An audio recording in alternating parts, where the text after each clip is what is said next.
Hello, welcome class to the eastern side of the Cook Inlet in Alaska. I want to talk a little bit about some of the geology I'm seeing here on the edge of this inlet, on this little kind of erosional little valley gully thing, whatever you want to call it, that I'm sitting in. And I want to look over here at all this unconsolidated material. This is what dominates the Anchorage area, at least, and a lot of what's around Alaska. If we just take a second to look at this, think about what we're looking at here from a sedimentary standpoint. Think about the sorting. Of course, this isn't a rock yet. It's a bunch of gravel, it's a bunch of sand, it's a bunch of silt. And I'm sure there's clay in there too. This is not well sorted, right? Grains of all different sizes. Hasn't turned into a rock yet, and it's almost undoubtedly going to erode down here and down into the Cook Inlet here within a couple of years, if not next week. So, what causes all of this unconsolidated sediment? Well, what we have up here, what we don't have down in the farther down in the lower 48, where we're at in Arkansas, is glaciers. This is the result of glaciers, and technically this is called glacial outwash. What happens with glacial outwash is this used to be glacial till, but it got caught up in a river from a melting glacier.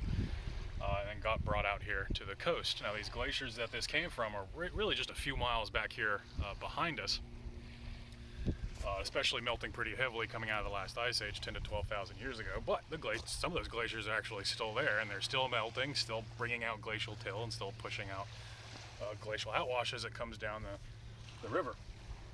So this did come out of a river, but it sort of was first put there by a glacier. Now, the deal with these glaciers that is a lot different than from what we're at is these glaciers are like bulldozers. You know, you might hear me talk about how rivers are like chainsaws going across the land over time, and then pushing down a lot of sediment, and it's the sediment in them that kind of turns them into a chainsaw, right?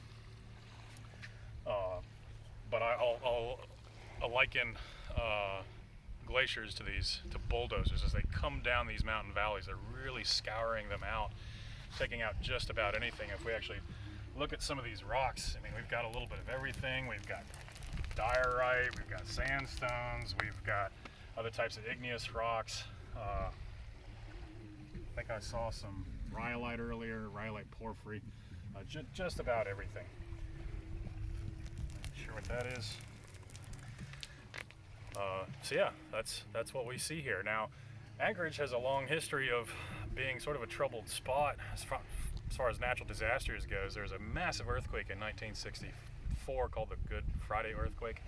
A lot of modern kind of science regarding tsunamis and earthquakes was sort of born out of that because it was so devastating. And one of the reasons it was so devastating is you're sitting on top of all this loose material, and you can imagine you shake it a little bit and it starts to flow like a liquid. And I'll have another video that kind of talks about that where I go more into detail, but it made it extra devastating that you've got this stuff that's just so unconsolidated and so loose that, you know, if you put this under your house, you're in trouble, right?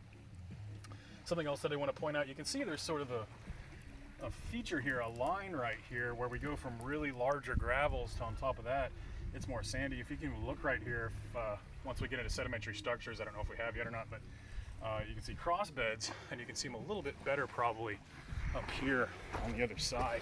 But it's still sand, it's not a sandstone yet.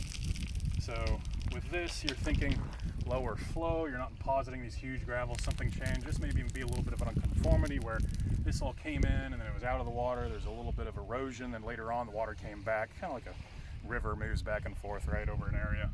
But you got this sand being deposited in here. But yeah, nice sand there. Might make a nice sandstone someday if you were to bury that. But unfortunately, this is going to get eroded down into the Cook Inlet over here.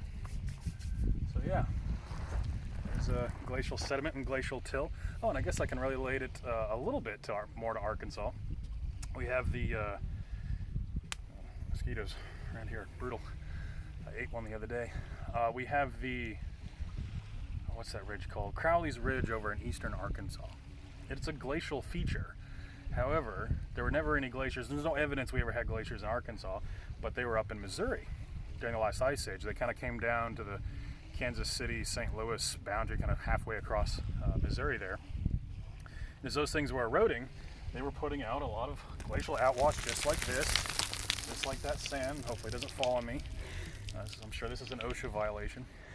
But that glacial outwash also had a bunch of wind blowing on it, and you can see how unconsolidated this is. You can imagine what would happen if you took wind to this, blows around. A lot of the silt and a lot of clay got blown down into Arkansas and made what's called loess, or loess, L-O-E-S-S, and it's what Crowley's Ridge is kind of made out of on the top.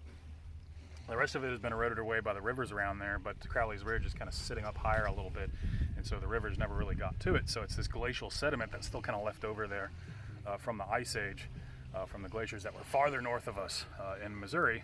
And yeah, this is kind of what it would have come from once you take wind to this, and if you were to blow it a few miles downstream a little bit, or downslope a little bit. So, yeah, a little bit of Alaska geology that's got a little bit to do with what we see in Arkansas.